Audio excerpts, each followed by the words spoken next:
fait plaisir. Jordi Passerat, d'être là avec nous. Donc, c'est la. Oui, il n'y a que des. Presque que des femmes. Alors, excusez-moi. Ah, les femmes. Ah, voilà, il y a une majorité de dames. Donc, on confond les chevaliers. oui, que font les chevaliers. Regarde les matchs. C'est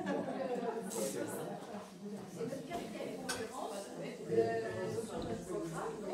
Je pense que vous avez eu le programme, tout le monde a eu le programme des rencontres. Il y en a encore trois autres encore, oui c'est ça. Donc l'une sur la philosophie, par un philosophe, une autre par une médiéviste de l'école normale supérieure en septembre, et la dernière sera par une psychanalyste jungienne, puisque paraît-il, Jung a beaucoup travaillé sur le Graal et a élaboré beaucoup de choses. On verra ça. Bien, alors, aujourd'hui, Georges va nous raconter plein d'histoires sur qu'est-ce que c'est que cette histoire de Graal, comment il s'est transformé finalement au cours du temps et des siècles. Hein, voilà. Je vais lui laisser la parole, et après, le débat est ouvert. Avec plaisir. Alors, je me suis aperçu quand je suis arrivé ici que j'avais laissé mes lunettes habituelles dans une poche quelque part. Donc j'ai retrouvé des loupes que j'ai dans la voiture en secours, mais j'arrive à lire. Je le sais par cœur.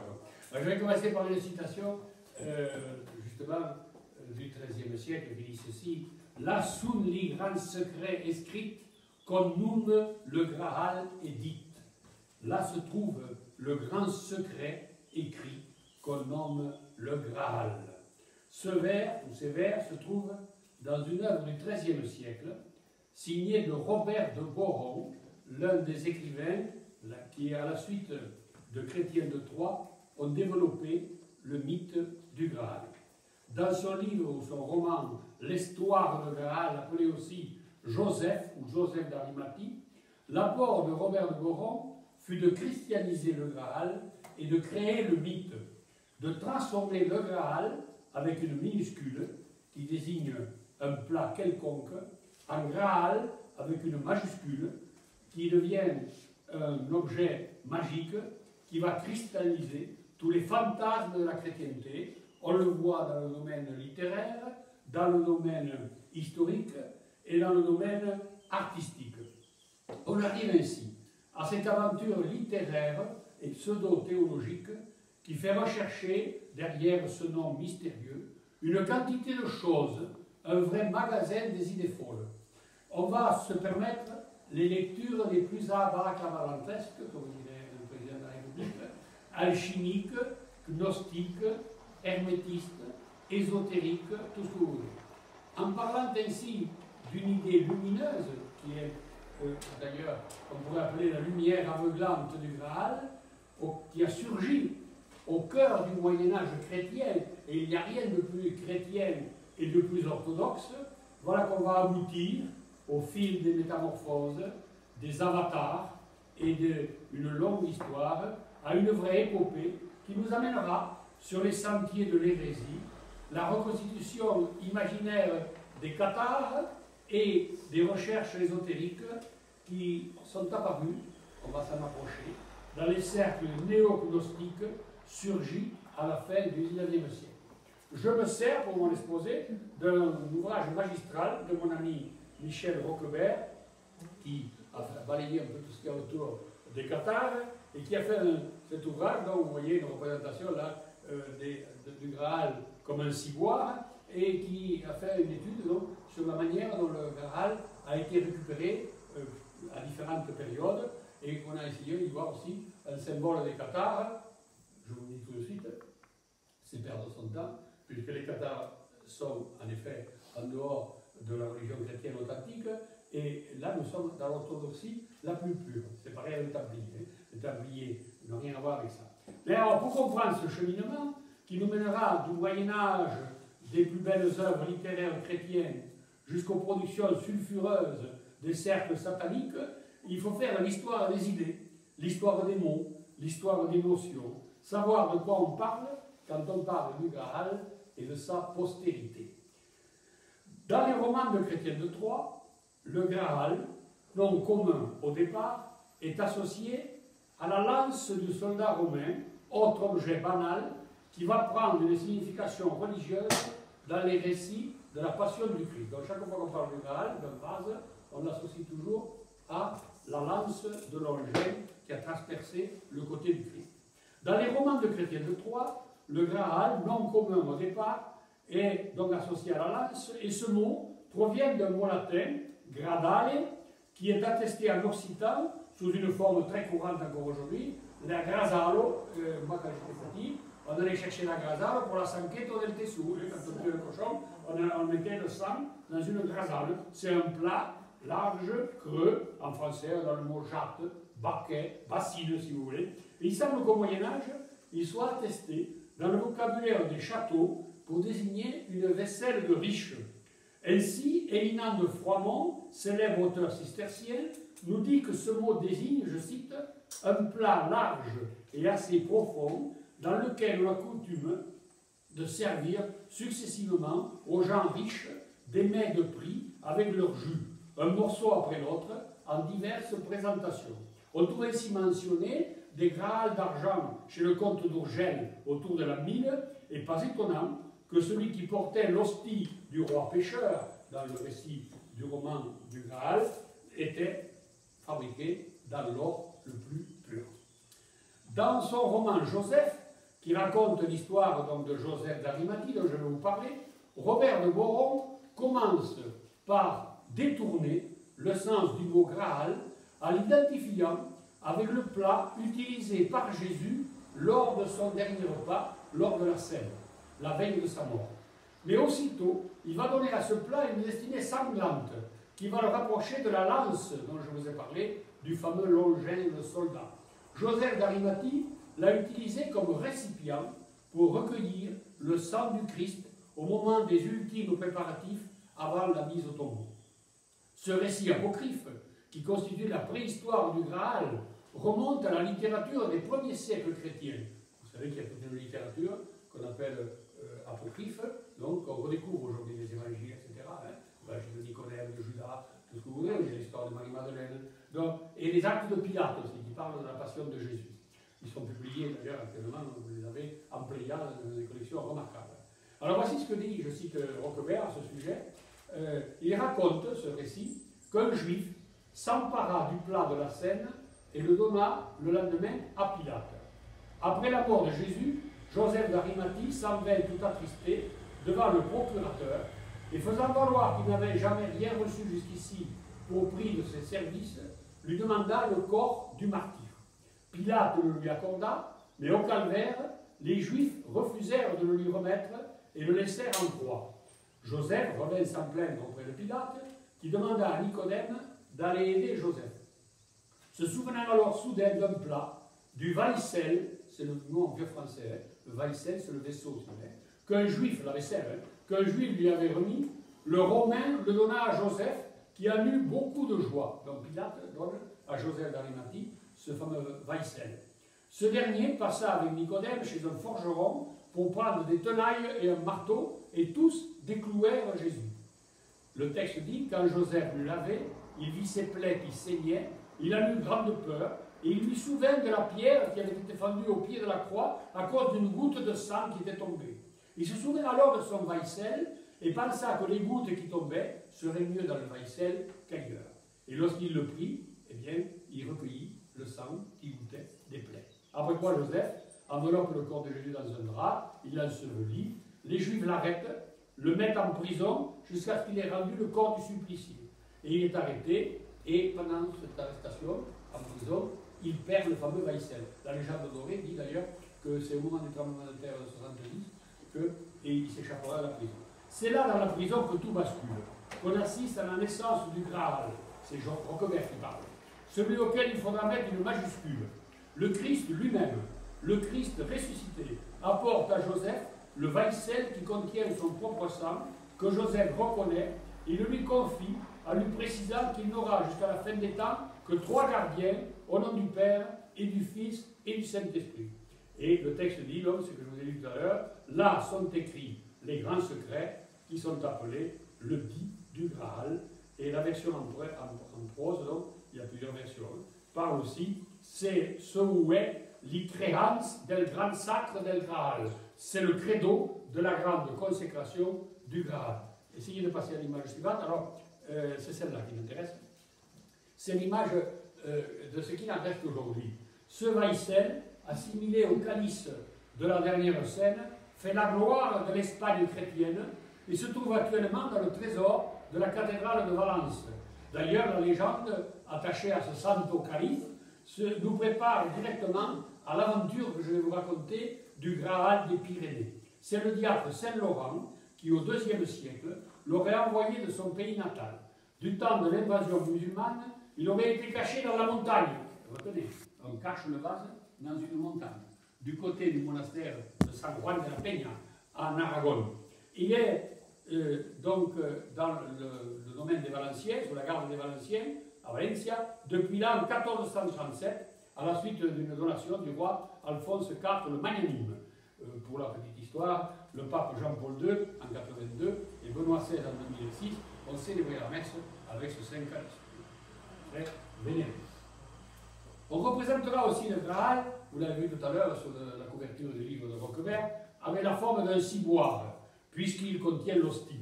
D'après Chrétien de Troyes, qui dit ceci: tu viens du château et du roi pêcheur, tu as vu la lance qui saigne et le plat creux. Sache que ce plat creux est sainte chose parce qu'il contient une hostie. Et en parlant du fils de Joseph d'Arimathie, qui s'appelait d'après la légende Joséphès, évêque à Sarras en Orient, il dit ceci, la légende: il célèbre le messe, et au moment où il prend l'hostie dans le Graal, un enfant descend du ciel, le visage embrasé comme du feu, et il entre dans l'hostie, dont le pain aux yeux des assistants prend la forme d'un homme charnel. C'est le Christ lui-même qui apparaît pour donner la communion aux trois chevaliers qui sont présents, et il convient que vous voyez une part de mes mystères et de mes secrets, dit le texte. Vous voyez très bien que nous sommes dans un contexte chrétien authentique. C'est l'époque où on définit ce qu'on appelle le dogme de la transsubstantiation. Vous savez, il faut dire comment Jésus peut être dans l'hostie. Au Concile de la Trente en 1215, nous sommes bien dans un contexte totalement chrétien et orthodoxe. Alors, revenez à l'image avant, Parsifal, il faut recoller une image. Voilà. L'origine de la fixation du mythe du Graal dans les Pyrénées, que je vais vous raconter, dans une montagne, est à rechercher très loin. Il y a un de mes amis qui disait, dans un article, alors c'est quoi, c'est Marie-Claire Villiers, qui était une de mes amies, qui dit, il court le Graal. Hein. Du côté des montagnes et des massifs montagneux du pays, donc de Souabe, il faut aller là-bas d'abord, en Allemagne là-haut, et dès le Moyen-Âge. C'est autour de 1200 qu'un auteur, difficile à cerner, vous voyez son nom, Wolfram von Eschenbach, qui compose un long poème de 24 000 vers, intitulé Parsifal. Il écrit un autre ouvrage d'une histoire d'amour tragique appelé Titurel. Les protecteurs de ce troubadour allemand possédaient le château de Wildenberg, qui se traduit, si vous connaissez l'allemand, par Mont Sauvage, appelé à une longue postérité ésotérique. Son Parsifal s'inspire à l'évidence du chef-d'œuvre de Chrétien de Troyes, même si notre auteur invente une fable pour se cacher modestement derrière un mystérieux Quixote le Provençal, mais nous savons que lui, dont il imite l'œuvre, serait un auteur qui écrit en français, en ancien français, et non pas en occitan, c'est-à-dire en provençal. Il aurait découvert l'histoire du Graal dans un manuscrit arabe de Tolède. Il cite Wolfram: l'auteur païen a lu le nom du Graal dans les étoiles, et le Graal fut laissé sur la terre par une troupe d'anges qui remonta au ciel, et il est gardé depuis par des hommes, sorte, voyez, de peuple élu du Graal, un peuple messianique qui va se renouveler. Vous n'avez qu'à aller à Rennes-le-Château, vous le trouvez. Alors, pierre précieuse qui est d'essence toute pure. L'originalité de cette version de Parsifal dans l'histoire du Graal, c'est que désormais la chose mystérieuse devient pour lui une pierre.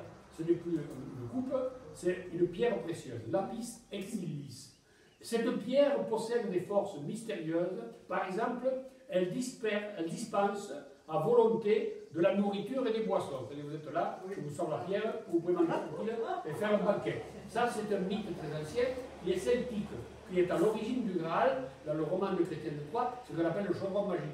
C'est un thème très intéressant, celte, qui est dans le Graal authentique. Daniel Buchinger, qui est la grande spécialiste du Parsifal, que j'ai entendu souvent à RSI, elle est venue à Mazamet, elle est venue un peu partout. Daniel Buchinger résume ainsi le résultat auquel parvient Wolfram. C'est dans l'introduction de ce bouquin. Le Graal est donc source de santé, de jeunesse, de vie éternelle, cadeau de la grâce de Dieu, qui donne la vie et maintient en vie. C'est une colombe blanche aussi, qui descend du ciel tous les vendredis saints, en posant une hostie sur la pierre, qui lui confère ses vertus merveilleuses. Ah oui, la colombe, après, Monseigneur, on va la récupérer. On s'éloigne de la théologie officielle et orthodoxe, tout en jouant sur un symbole artistique bien connu, le fait que dans l'art chrétien, si vous connaissez l'art chrétien primitif, on déposait la réserve eucharistique dans un récipient en forme de colombe. Les premiers tabernacles, si vous voulez, avaient la forme de colombe eucharistique, c'est comme ça qu'on l'appelle. Grâce à un romaniste français qui contribua grandement à faire connaître la littérature occitane dans toute l'Europe vers 1850, qui s'appelle Claude Foriel, auteur d'une histoire de la poésie provençale et qui enseignait la littérature à la Sorbonne, le public lettré a une connaissance, depuis 1850, de l'histoire de Titurel, celui qui bâtit, selon cette histoire, le temple du Graal. Titurel, une œuvre de Wolfram. Et il a écrit un Titurel, Wolfram, écrit vers 1260-1275, un nouveau Titurel. C'est lui qui représente comme le fondateur du service et du culte du Graal et qui bâtit pour le Saint Vase le temple dans lequel il fut précieusement gardé, le temple du Graal. Titurel choisit pour son emplacement une montagne qui se trouve sur la route de Galice, on arrive en Espagne, entourée d'une immense forêt nommée la forêt de Sauveterre. Quant à la montagne elle-même, l'auteur du Titurel et du Parsifal la désigne presque indifféremment par deux noms significatifs, mais dont le sens est très différent.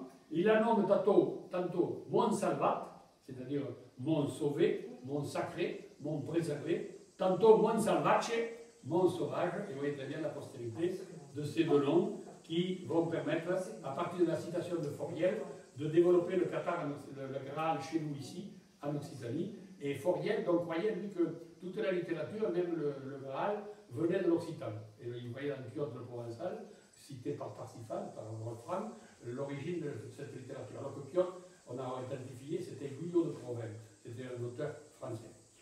Retenez donc, c'est le nommé, c'est le Titurel d'Albrecht qui, le premier, situe le Graal dans une montagne d'Aragon, de Catalogne. On se rapproche des Pyrénées. Récupérer, elle connaissait bien ce milieu, puisque Nelly les a connus tous ces gens. Moi, j'ai été disciple de Nelly quand j'avais 20 ans. Je suivais les cours de Nelly à la faculté et il nous abreuvait de toutes ces légendes. Donc, c'est comme ça que j'ai attrapé le virus. Alors, on arrive ainsi au cœur de cette belle histoire. La parution, en 1933. Alors, continuez, il faut reculer. Il faut reculer pour que c'est parti si vite. Reculer encore, la croisade du Graal. Elle n'y est pas? Ah, c'est un peu après. Alors, il faut continuer. Voyons qu'est-ce qui vient après. Il continue encore. On reviendra en arrière après. Ouais. Ça c'est Magre, continuer. Ça c'est Gadal, on va en parler. Lombrive, voilà, c'est Autoran. Voilà, Autoran, c'est la photo juste avant. La parution en 1933 de la croisade contre le Graal d'Autoran, qui est traduit l'année suivante immédiatement en français en 1934, va permettre cette transformation. Voici ce que dit Autoran. Un jour que je montais la route des Cathares vers le sommet du Tabor. Le Tabor, c'est Montségur, hein, et c'est Napoléon Peyrat, l'inventeur du mythe de Montségur, en 1870, qui lui donne ce nom, le Tabor pyrénéen.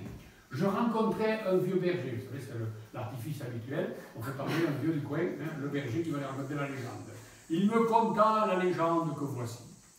Au temps où les murailles de Montségur étaient encore debout, les Cathares les purs, ils conservaient le Saint Graal.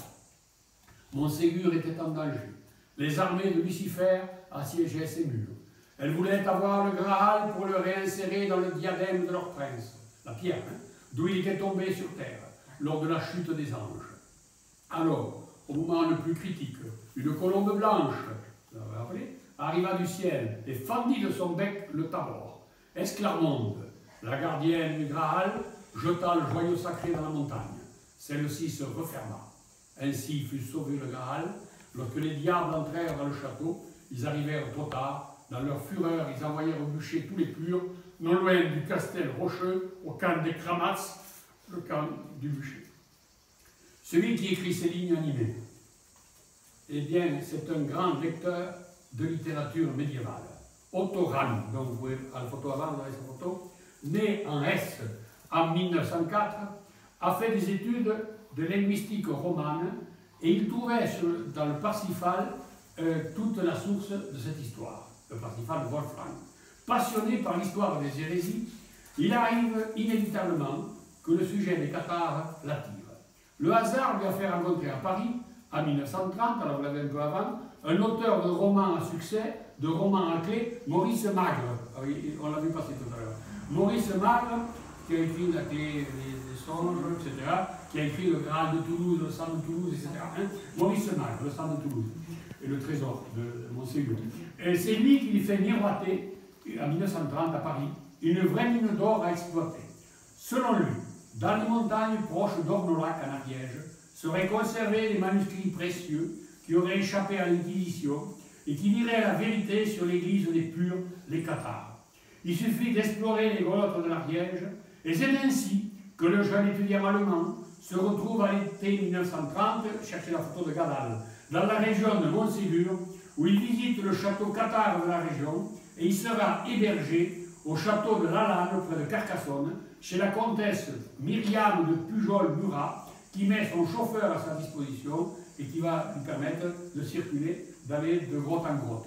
Elle fait partie d'un cercle d'illuminés, de néo-catharisants, qui vont l'initier au mystère des grottes, où se seraient réfugiés les derniers cathares, fusant l'Inquisition, après le bûcher de 1244. Vous avez la photo de Longrive qui vient juste après, je pense.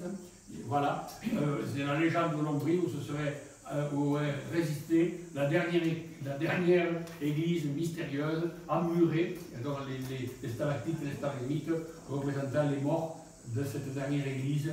Ces mystificateurs, créateurs de légendes, après le célèbre Maurice Magre, pullulaient autour de Montségur dans des cercles littéraires. Il y avait d'abord les faits libres, comme Arthur Kossou, fondateur de l'Escolo de Montségur, qui a été un des grands auteurs occitans de la suite de Napoléon Peyrat. Des archéologues qui étaient préhistoriens, amateurs de grottes, spéléologues, fouillant ce qu'on appelle dans le patois local les spulgas, et qui donc, comme Antonin Galal, vous avez vu sa photo tout à l'heure, c'est lui le plus ardu, et plusieurs aussi adeptes du catharisme, comme alors le plus jeune, il doit venir, Déodat Rocher, il doit y être par là, Déodat Rocher qui était grand, maigre, non, on le verra tout à l'heure, il y est par là. Déodat Rocher que j'ai connu, il est mort en 1978, centenaire, et qui a écrit beaucoup, il a fondé la revue sur le catharisme. Le plus influent, celui qui aura le plus d'influence sur le jeune philologue allemand Otto Rahn sera incontestablement Antonin Galal. C'est lui qui va le convaincre que tous les lieux, toutes les aventures de Parsifal de Wolfram correspondent à la réalité. Et le Languedoc-Cathare va être le lieu où ça s'est déroulé. Rahn, donc, va s'inspirer directement des notes d'Antonin Galal, qui en tant que gardien de la grotte du Stade-les-Bains sera son guide pour explorer tous les sentiers et lui ouvrir toutes les portes, donnant accès à ces spulgas. Il fallait monter dans la montagne, souvent, avoir des cadenas, des chaînes, etc. À tel point que l'un des rares témoins de cette époque, avec la famille Bernadac, alors il y a un livre passionnant de Bernadac qui était présentateur du journal télévisé dans ma jeunesse et qui a écrit dans un livre sur Otto Rahn et cette aventure. Ce sera Joseph Mandement, président du syndicat d'initiative Tarascon-sur-Ariège. Il plaisantait en disant que Gadal n'avait jamais rien publié et que c'est lui qui avait écrit Croisade contre le Graal sous le pseudonyme d'Otto Rahn. C'est-à-dire que les idées de Gadal, on les trouve dans le bouquin d'Otto Rahn, Croisade contre le Graal. Rahn se laissera prendre dans ce rêve mystique et il écrira de belles envolées. Écoutez ceci, vous allez voir, c'est exactement le même style que celui de Napoléon Peyrat. C'est un style magique. Il y a 600 ans que le catharisme romain est mort. Il est mort dans ces mêmes cavernes d'Ornolac qui avaient été son berceau des milliers d'années auparavant. Le Tabor, naguère le Parnasse de la Romanie, est devenu une formidable nécropole. Il est le tombeau de l'une des plus nobles civilisations qui ait existé. Peut-être est-ce ici que se trouve le sépulcre des derniers Carrare, morts en enduro, c'est-à-dire en ascèse complète, en se laissant mourir suicide de faim, pour le trésor des hérétiques, dont la vue avait donné à tous leurs frères le courage de marcher souriant à la mort. J'ai parcouru avec émotion les grottes cristallines et les cryptes marmoréennes où les hérétiques avaient leur repère.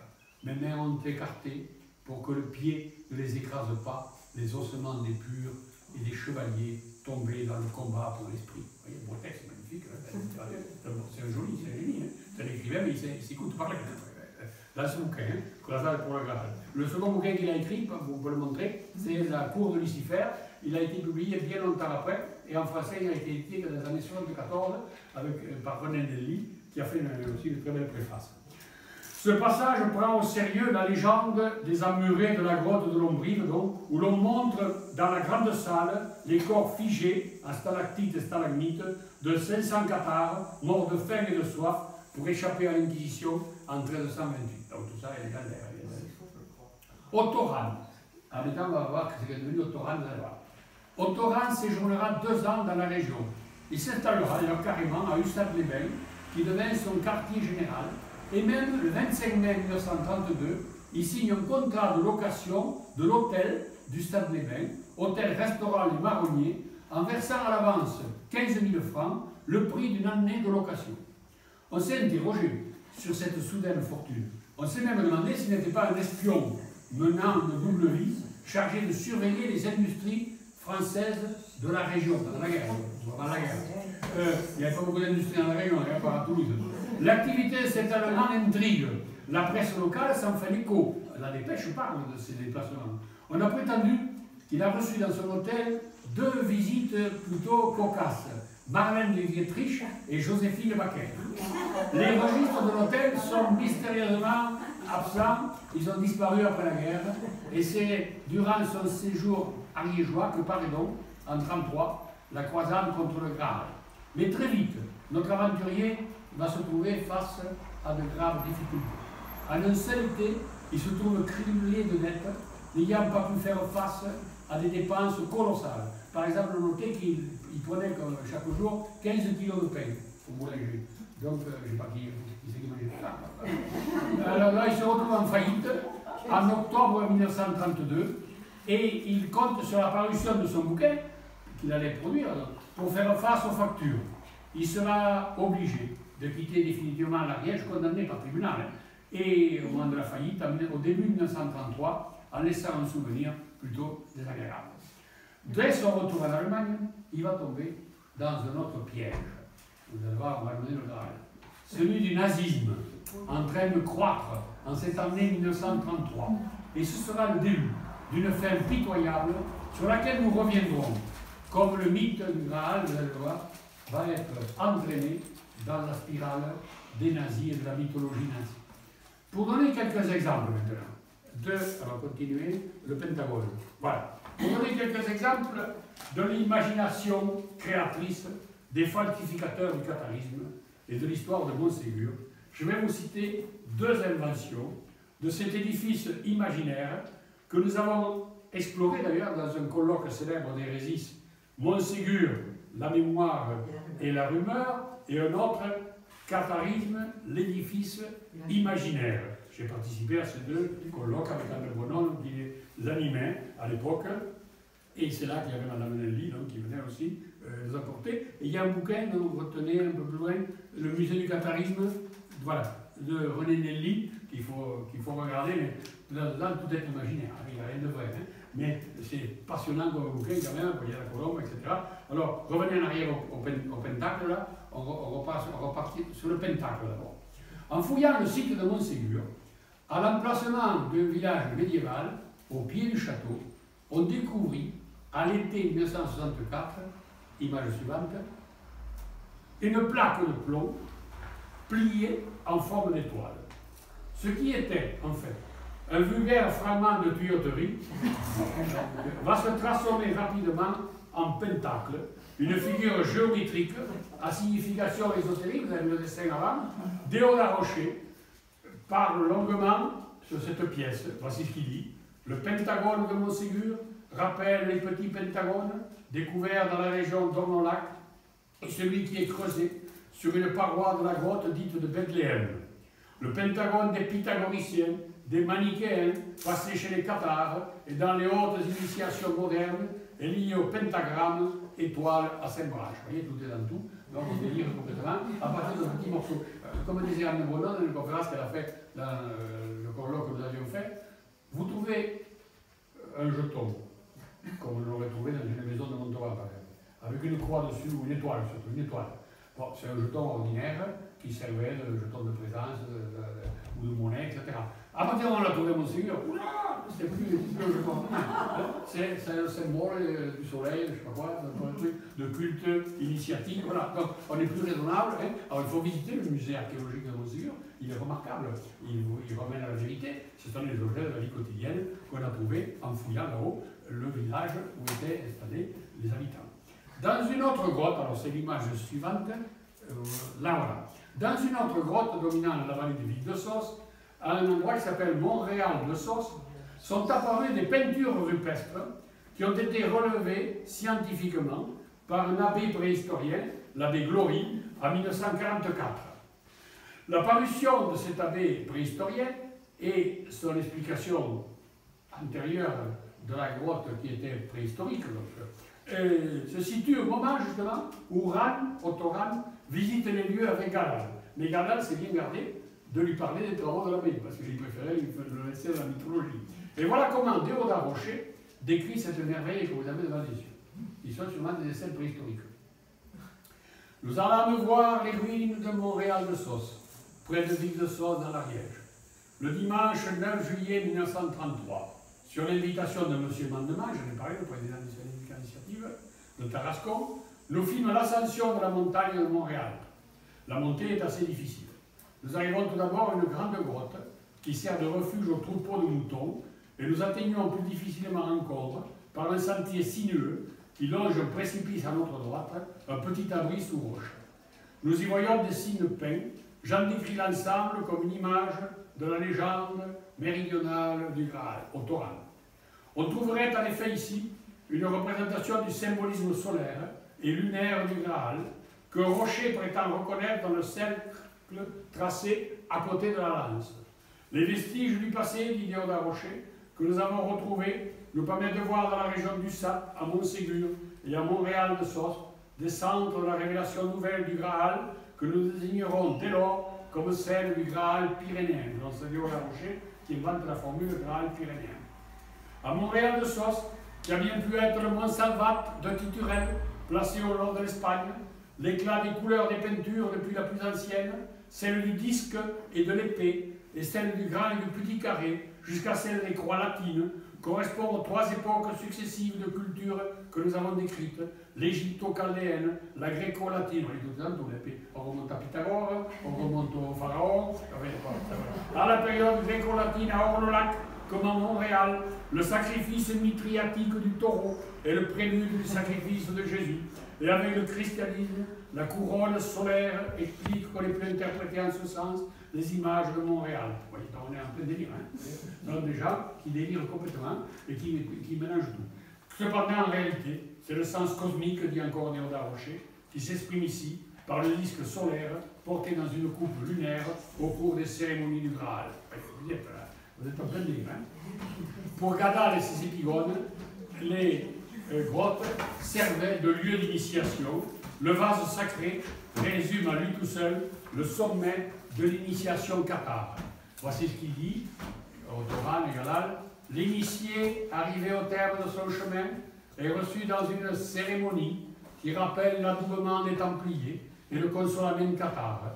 Et ce que décrit dans le Croisade contre le Graal Otto Rahn ne fait que singer la description du rituel cathare décrivant le consolamento. Il se trouve au centre du pentacle, là aussi un pentacle posé dans la roche, et le voici devant le chef de l'ordre. Il plonge ses mains à ce moment-là, le chef d'ordre, dans une cavité cachée par un voile comme un tabernacle, et il vit soudain une lumière plus vive que celle du soleil sortir des mains du chef. Un rayon énorme tomba sur ses yeux. Il lui semblait être transporté dans le soleil même. Une auréole immense et vive semblait entourer le chef qui présentait le saint objet pris dans le tabernacle, et tout le monde criait « Oh, la coupe, le calice d'or du Saint Graal !» Vous voyez, vous êtes devant le culte des néo-templiers, ceux qui se sont fait suicider là-bas dans la montagne, du côté de Grenoble, et criant « Oh, la coupe, le calice d'or !» Vous êtes templiers. C'est Ottoran qui va situer dans son second livre, La cour de Lucifer, paru en 1937, le Graal Montségur. Voici ce qu'il dit. L'éditeur de mon exemplaire de Parsifal pense que le château dont parle Wolfgang doit se trouver dans les Pyrénées. Les noms de lieux comme Aragon et Cattelangen, Catalogne, ont dû lui suggérer cette hypothèse. Les paysans pyrénéens n'ont donc pas tort lorsqu'ils veulent voir dans les ruines de Montségur celle du château du Saint Graal. Et la neige que Parsifal, le chercheur du Graal, doit faire traverser à son cheval au terme de son voyage vers la forteresse sanctuaire peut fort bien avoir été la neige des Pyrénées. Le nom Montsalvache, que seul Wolfram donne au château du Graal, signifie, comme beaucoup l'attestent, mont sauvage. Le mot français sauvage venant du latin silvaticus, c'est-à-dire au long des forêts. La silva, c'est la forêt. Sylvain et Sylvette de mon enfance, qui se baladait avec un sanglier. Alors, à la différence de Wolfram, qui lui sert pourtant de garant, Richard Wagner, l'auteur et compositeur de Lohengrin et de Parsifal, appelle le château du Graal Montsalvat. Ce qui veut dire, c'est toujours Ottoran qui parle, mont du salut. Mais Montsalvat et Montsalvache peuvent sans problème s'interpréter l'un et l'autre comme Montségur, la montagne sûre ou la montagne de sécurité. Ainsi, même dans cette optique, le château de Montségur, près duquel je vis, peut être considéré comme le château du Graal, tant recherché dans la cour de Lucifer. Si nous redescendons sur Terre, pour suivre Ottoran, on va le suivre jusqu'à la fin. Jusque dans son rêve, parce qu'il y a une conférence sur le rêve, vous voyez, c'est intéressant. Les gens qui le rêvent, il a rêvé toute sa vie, et vous allez voir jusqu'à sa mort. Il est mort, il ne peut pas mourir normalement. Ottoran, donc, dans le peu de temps qu'il lui reste à vivre. Nous évoquerons la mort, où il est, après avoir été chassé de l'Ariège, mais il est interdit de séjour, donc, et il est forcé de rejoindre son pays en 1933, je vous l'ai dit, au moment de la montée de l'île d'Iéry. Et nous nous retrouvons revêtus de l'uniforme sinistre des SS, avec le grade de sergent, directeur des services secrets de Himmler, condamné d'une certaine manière à mettre ses talents d'écrivain et d'homme de radio au service du régime. Il est affilié à une organisation nazie appelée Ahnenerbe, ce qui veut dire l'héritage des ancêtres, qui consistait à, pour un médiéviste, à aller chercher dans les manuscrits anciens, déchiffrer des vieux documents, pour travailler sur l'histoire des sorcières.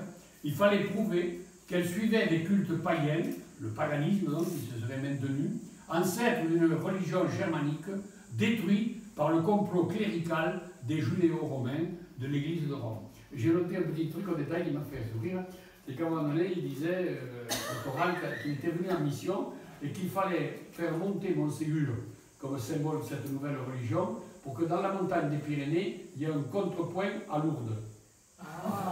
Oui, vu par un nazi. Il est admis officiellement dans les SS le 12 mars 1936. Mais son comportement moral désastreux, il était alcoolique, alors il fallait le relever complètement sous, et surtout il était homosexuel, ça va pas bien. Ainsi que ses difficultés à prouver ses origines de race pure, il avait des juifs, ont contribué vite à sa déchéance. Pour le punir, on l'avait affecté une première fois au camp de concentration de Dachau. Il est dans le groupe des SS tête de mort, refusant d'ailleurs de porter les insignes de sous-lieutenant. En 1938, il se retrouve à Buchenwald avant de disparaître bien vite dans une mystérieuse tempête de neige, car il n'a pas dû résister à son passage à Buchenwald et donc il a préféré se suicider.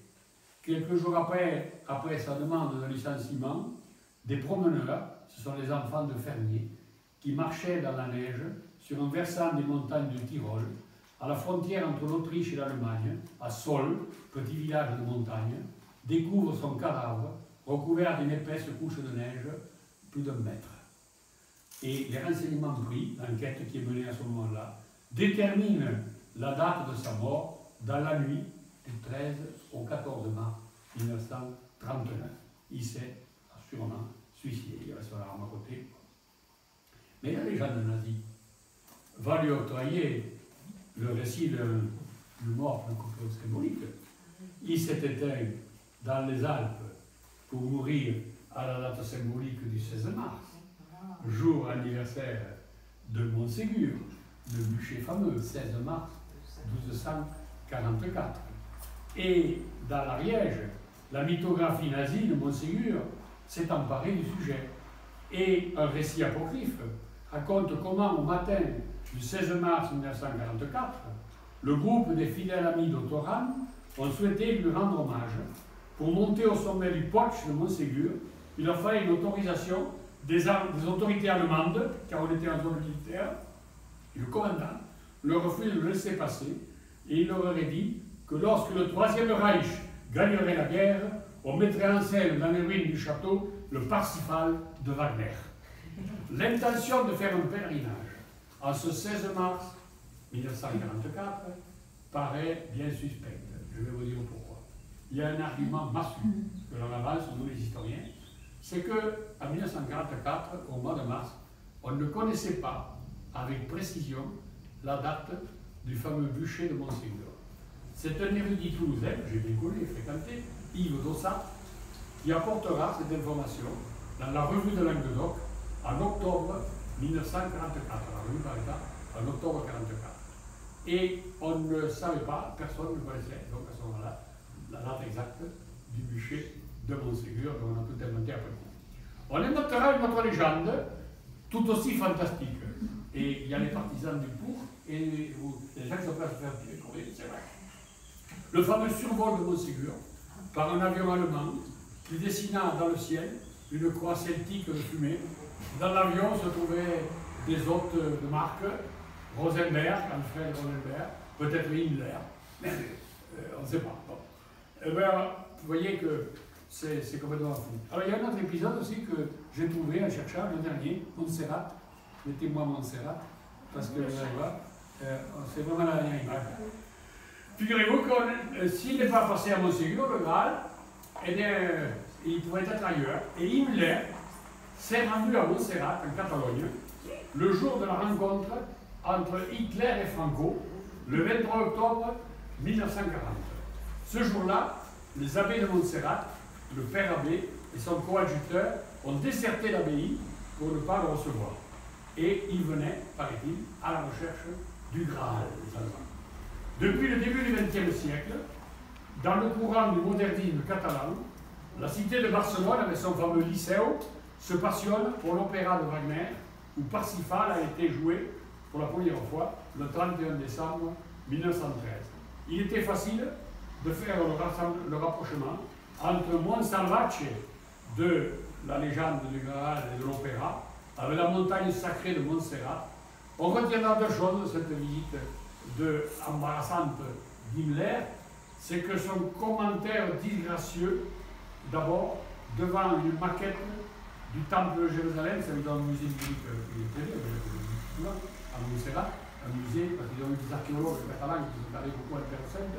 Dans le musée biblique, il y a quelqu'un qui a refait une maquette du temple de Jérusalem et de la ville de Jérusalem. Et il paraît que Himmler aurait dit, en passant devant la maquette du temple, la première banca, la première banque, vous voyez, c'était pour se moquer des Juifs. Donc on a retenu ça. Et alors le religieux, il s'appelait André Ripoll, le frère Ripoll, qui parlait allemand, chargé à son supérieur de l'accompagner pendant sa visite, aurait dit « cet homme est un malotru ». Et alors pour terminer, je vais vous faire voir une dernière image plus rassurante.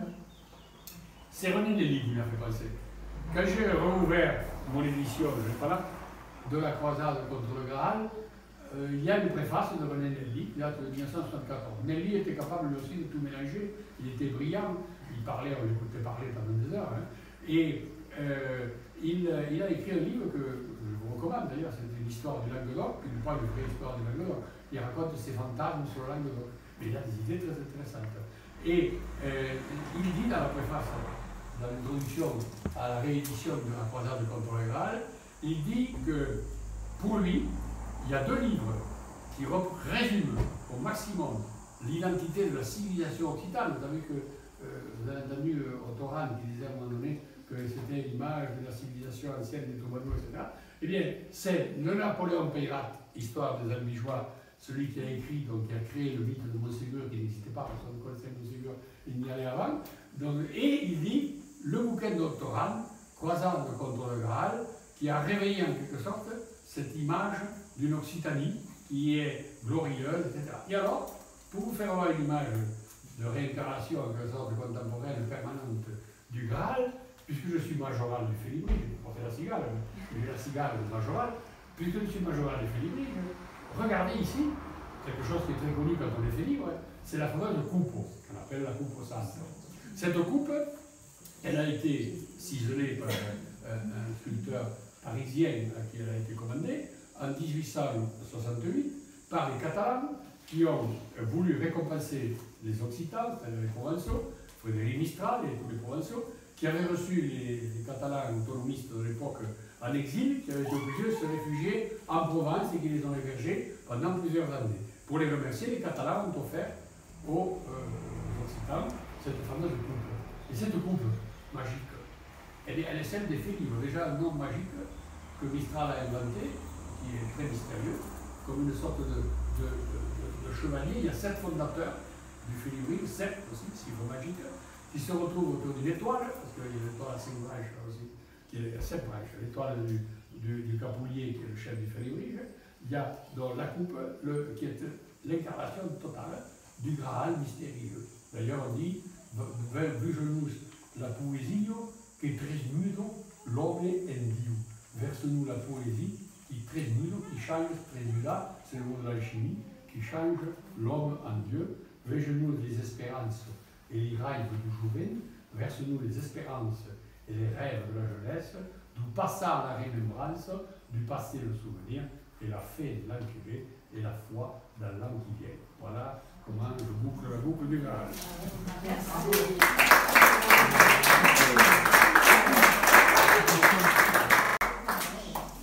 Bon, alors on entend les rééditions, les questions vont être difficiles, hein. Bon, j'avais une question. Alors, elle est conservée précieusement par le Capoulier du Félibri, le successeur de Frédéric Mistral, qui est actuellement en Provence, et gardée précieusement dans le coffre, et elle me sort à des occasions solennelles. Quand nous faisons nos assemblées, puisque moi je suis majoral du Félibri, chaque année, à la fête de la Sainte-Estelle, cette année qui arrive, donc à ce occasion-là, la coupe, le banquet de la coupe est exposée. Et l'année dernière, il y a eu une cérémonie particulière, parce que l'année dernière, on fêtait les 150 ans de la décision des Catalans de créer la coupe en 1867. Et donc, on a fait une grande cérémonie, je n'ai pas pu y aller. Le 31 juillet l'année dernière, il y a eu un grand banquet dans le Grand Pinel d'Avignon, du Palais des Papes, pour célébrer la coupe et ses 150 ans. Et on avait amené depuis Barcelone, enfin, parce qu'il y a une trou, une autre coupe que les Occitans ont envoyée aux Catalans. Il y a 2 coupes, il y a celle avec les Catalans et celle qu'on a. Mais la vraie, c'est la principale, c'est celle-là. Et donc, la dernière, on avait amené les 2 coupes, ça n'arrive pas souvent. Et je me suis trouvé à Paris ensuite, parce que je fais partie du Félibri, et il y a les Félibres à Paris, à la ville de Sceaux. Et donc l'an dernier, je suis allé à Sceaux, où je vais depuis 30 ans dire la messe pour les Occitans et les Félibres. Et là aussi, les Catalans sont venus, et il y a eu une représentation des 2 coupes qui ont été présentées à Sceaux, dans le jardin de Félibres. C'est exceptionnel. Alors voilà, c'est le symbole de l'Occitanie, vous voyez, de ses rêves, à travers cette coupe du Graal. Vous voyez, c'est un Graal moderne qui se maintient toujours de manière mystérieuse aussi, à travers, en plus, le mot magique de ce livre qui est vraiment impossible à expliquer.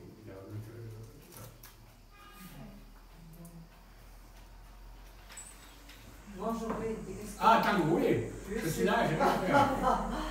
Juste pour dire que le Graal, c'est à la mode cette année. Ah, partout, oui. Parce que la 10e journée souvenir Nenelli à Bouy, cela du 30 Oui, juillet, oui. c'était autour du Graal. Ah, d'accord. On a rappelé un petit peu évidemment tous ces écrits. Oui. Et d'ailleurs, il y a une maison d'édition qui a réédité des articles, je crois. De Nenelli. Ouais, dans Ah, le ça va être cahier du intéressant, Sud. oui. Voilà. Ouais. Et puis, donc, par rapport à Michel Roquebert, qui, comme toi, bien sûr, Ouais. est mon maître à penser, avec qui je communique régulièrement, tu n'es pas sans savoir que début avril, il a sorti un dernier livre. Oui, c'est le visage du catharisme. Voilà. J'ai commencé à le lire. Magnifique. Donc, tu as vu qu'il y avait un chapitre qu'il a intitulé Le Graal contre Là, je le ne l'ai pas lu Qatar, encore, celui-là. avec un point d'interrogation. D'accord. Hein. Voilà. Alors, juste, Qu'est-ce qu'il dit, voyons? il dit le discours graalien n'est rien d'autre que l'illustration, la mise en scène, au sens spectaculaire du terme, du salut tel que le définit la théologie catholique depuis Saint Paul et tel qu'elle le définit encore. Une communion au Christ, une Pâque éternellement reconduite, garante de la résurrection et de la vie éternelle, et c'est bien ainsi que se présente l'accomplissement de la quête dans les toutes dernières pages du roman de 1227, lorsque Galab, le fils merveilleux de Lancelot, Et le seul à pouvoir accéder. est admis au repas du Seigneur. Donc il dit que la sotériologie du Graal est indissoluble de la christologie. Tout à fait. Et puis par rapport au Qatar aussi, il dit que finalement, donc il y a cette, C'est le résumé de ce bouquin. ce discours graalien qui est le discours en fait de l'Église catholique. Et puis par rapport au Qatar, il dit le discours graalien véhicule une idéologie qui ne peut s'expliquer pour une large part que par la lutte menée par la chrétienté romaine contre l'hérésie dualiste. Et quand tu as parlé du concile là, de 1215, de la transubstantiation, il ne faut pas oublier qu'on est en pleine croisade contre Ah, complètement, oui, c'est celui qui va déshériter Toulouse. Celui qui va déshériter Toulouse. Voilà, donc, le discours graalien pour justifier le catholicisme, mais aussi la lutte contre les cathars. Il dit justement, le moment où se fixe de manière la plus forte, ce qu'il vient de rappeler, les éléments les plus forts du christianisme authentique de la sotériologie, donc ce qu'on appelle, pour expliquer la question du salut, c'est ce qu'on dit la sotériologie. Alors, et c'est un moment justement où on lutte contre l'hérésie cathare. Alors c'est assez marrant de voir que le mythe du Graal se christianise fortement et se développe au moment où on lutte contre l'hérésie. Voilà, c'est sa thèse, et c'est bien, il le démontre bien dans son domaine. Je vous recommande, si vous voulez avoir un bon résumé, chez Privat, il doit être disponible encore. C'est un des meilleurs, sur Internet, il est un des meilleurs bouquins pour ce, moi je vous servir. Ouais, il y a d'autres articles qu'il a écrits ailleurs, etc. Mais c'est vachement. D'ailleurs, j'ai beaucoup discuté avec Roquebert, parce que ces gens-là, au départ, n'étaient pas des catholiques fervents. Ce sont des gens qui étaient plus agnostiques. Et donc, lui, il a fait un boulot remarquable d'entrer dans la théologie chrétienne, aussi valable que ce que j'ai fait moi quand j'ai fait des études théologiques. C'est vraiment très fort. Alors moi, je voudrais juste ajouter une chose en tant que commissaire d'exposition. Quand je me suis confrontée à l'œuvre de Jean-Marie Martin, j'étais effectivement, comme on est quand même en plein pays Qatar, très emmerdée, parce que je me suis dit, je vais avoir toute la presse. Il y en a pas eu. Bon, et heureusement, en fait, plus j'ai travaillé, etc., toute l'histoire de Jean-Marie Martin, c'est pas du tout ça, en fait. Donc, ça, je vous en ai déjà parlé dans les autres conférences. Bon, en fait, lui, il s'inspire beaucoup plus des mythes celtes, et c'est beaucoup plus une approche philosophique, et j'ai envie de dire, il est dans une recherche de bonheur, d'apaisement, de sérénité, etc. D'ailleurs, il est totalement influencé par la couleur du Verdon, etc. Il est dans un syncrétisme complet, mais c'est pas du tout l'approche chrétienne qui l'a intéressé. Hein. Il n'est pas du tout dans cette idée-là. C'est un artiste. Voilà. Ce qui est hallucinant, c'est qu'en définitive, il y a des passerelles qui se créent parce que ce sont des mythologies. Tout à fait. Même si ce sont des mythologies orthodoxes pour la religion catholique, mais ça reste des mythologies. Et ces passerelles. On a besoin de mythes. On a besoin de mythes pour vivre. Je ne dis pas le contraire, mais ce que je trouve fascinant, c'est justement ces résonances. Ces résonances qu'on retrouve d'ailleurs voilà, partout, à travers des... Mais c'est un grand mythe, effectivement, et c'est comme Homère, enfin je veux dire, c'est comme Ulysse, c'est la même chose, enfin je veux dire, c'est des grands mythes penser. Alors après, il y a tout un autre développement que je n'ai pas abordé ici. C'est la reprise de la littérature fantastique qui est vachement dans les icônes. Il y a aujourd'hui, il y a Berlin avec les Fils du Graal, etc. Ça mériterait une autre conférence, je veux dire, sur il y a donc à partir de Ludivine Néropoix, Pierre Benoît, Montsalvat, etc. Il y a un travail à faire sur la littérature et récupération du même mythe dans la littérature du XXe siècle, du XXIe siècle.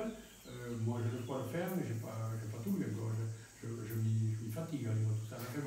Mais il y en a qui sont passionnants, hein. Il y en a qui sont passionnants. Et donc, il y en a peut-être qui sont des lecteurs, un peu de ça. Je l'ai fait un peu avec David Sicode, que j'ai présenté à l'époque Marie-Madeleine à l'occasion de David Sicode, parce que la légende de Marie-Madeleine, de la fameuse dynastie mérovingienne, qui a été préservée à partir justement du Christ analysé, etc. Donc ça vient de là. Alors après, il y a des idées autour de cette fixation, c'est aussi de Rennes le Château, donc ça a été étudié aussi. Mais c'est très important aussi, ça joue un rôle important. Alors vous le retrouvez tout ça. Oui, je le connais moins.